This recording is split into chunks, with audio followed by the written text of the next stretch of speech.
Comment optimiser ou réduire sa fiscalité avec les choix à faire et à ne surtout pas faire? Alors à surtout pas faire, ça va être d'appliquer sur les sites de défiscalisation en ligne qui vont vous promettre de l'imposition à taux zéro tout en créant des sociétés à l'étranger. On se rappelle de l'affaire France Offshore. Donc il ne faut pas oublier les règles de fiscalité internationale et effectivement tout ce qui est non-déclaration ou dissimulation des revenus, puisque les sanctions peuvent être très sévères. Et on voit surtout les affaires récentes de personnes qui s'affichent avec un train de vie face alors qu'ils disent toucher le RSA.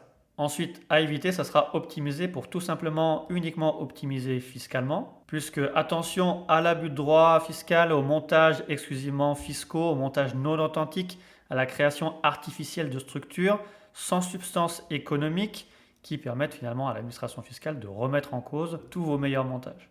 Ensuite, dans vous pouvez, ça va être l'utilisation des régimes fiscaux défiscalisants, d'explorer toutes les incitations fiscales, réduction d'impôts, crédits d'impôts qui sont offertes en France pour investir dans certains secteurs tels que l'immobilier, énergie renouvelable ou outre-mer.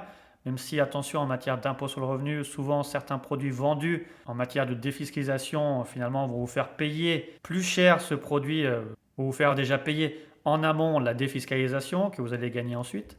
Ensuite, c'est bien à faire effectivement de pouvoir anticiper et planifier vos revenus pour lisser les taux d'imposition, faire des simulations selon les différentes situations sur impôt.gouv. Vous avez un simulateur.